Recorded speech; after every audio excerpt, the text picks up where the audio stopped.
बनारस की प्रेम कथा। प्रेम और राधा की प्रेम कहानी। दोस्तों, आपने बनारस के बारे में तो सुना ही होगा। बनारस सिर्फ एक शहर नहीं बल्कि एक जुनून है। यहाँ की नदियों में इश्क बहता है और हर गली में कहानियाँ छिपी हैं।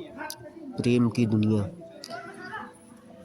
आज की कहानी बनारस शहर की है, जहाँ प्रेम नाम का एक 16 साल का लड़का रहता था। प्रेम छोटी जात का था। उसके पिता बनारस के घाट पर मृत शरीरों को जलाने का काम करते थे और प्रेम उनका इकलौता बेटा था। प्रेम बचपन से ही ऐसा लड़का था जो घर पर कभी टिकता ही नहीं था। उसकी माँ बेचारी मैया यशोदा कृष्ण जी के आगे पीछे भागती थी, वैसे ही प्रेम के पीछे भागती थी। लेकिन प्रेम कहाँ रुकने वाला। वह तो अपनी गली का कृष्ण था, जिसने पूरी गली को सिर पर उठा रखा था। राधा की दुनिया। उस गली में एक लड़की रहती थी जिसका नाम राधा था। राधा जात से ब्राह्मण थी और उसके पिता एक वरिष्ठ पंडित थे, जिनके सामने पूरा समाज झुकता था। प्रेम की माँ उनके घर बर्तन भी साफ करने जाती थी और कभी-कभी प्रेम भी अपनी माँ के साथ राधा के घर गया था।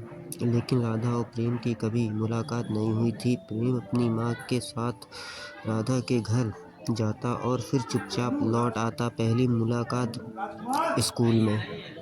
इन दोनों की मुलाकात स्कूल में हुई थी, जहाँ पहली बार प्रेम ने राधा का चेहरा देखा था। दरअसल राधा जिस स्कूल में पढ़ती थी वो स्कूल बहुत महंगा था।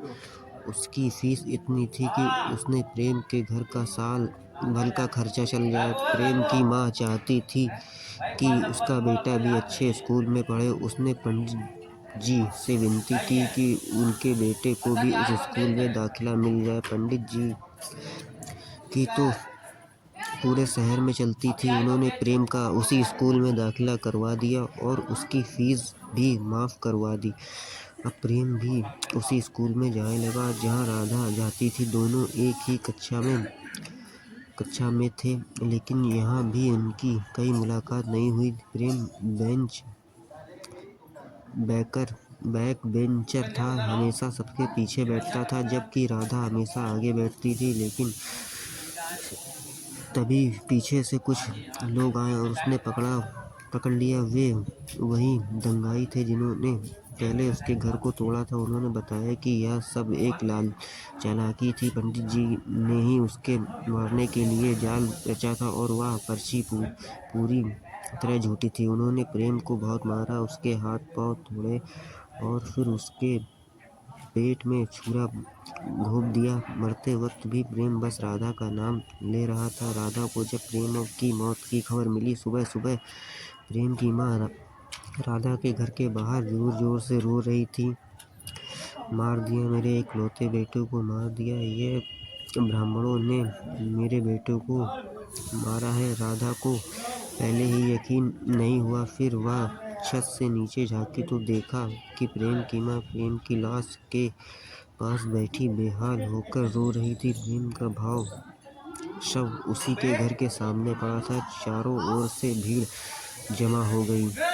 राधा यह सब देख कर डर गई और भागने लगी, लेकिन पंडित जी ने दरवाजा बंद करवा दिया और उसे एक कमरे में बंद कर दिया। अब राधा उस कमरे में अकेली थी। वह जोर जोर से रो रही थी। उसके दिल पर भारी बोझ था। उसे लग रहा था कि प्रेम की मौत की वजह वही है। उसने फैसला किया कि अब उसके बिना जीने का कोई मतलब नहीं। उसने अपने कमरे में फांसी लगा ली। पंडित जी के घर में भी तबाही मच गई। प्रेम और राधा की जनाजा एक साथ उठ गया। राधा और प्रेम की मौत के बाद लोग पंडित जी के खिलाफ हो गए। उनके घर के बाहर भीड़ जमा हो गई और नारे लगने लगे, प्रेम और राधा को इंसाफ दो, इंसाफ दो। पुलिस आई और पंडित जी को गिरफ्तार कर लिया। गांव वाले ने तय किया कि प्रेम और राधा के जनाजा साथ ही उठेगा। पूरा गांव उनके अंतिम संस्कार में शामिल हुआ। दोनों का अंतिम संस्कार हुआ और आज उनकी प्रेम कहानी अमर हो चुकी है। जिन्हें समाज ने जुदा किया था, उनकी रूहें साथ जलकर अमर हो गई। प्रेम और राधा अब कभी अलग नहीं होंगे। संदेश: धर्म और जाति के नाम पर हम इंसान अक्सर इंसानियत भूल जाते हैं। भगवान ने तो सिर्फ इंसान बनाया था, लेकिन उन्हीं इंसानों ने उस बनाने वाले को बांट दिया। यह कहानी हमें सिखाती है कि प्रेम को समझना और उनका सम्मान करना ही सच्चे मानव धर्म का काम है।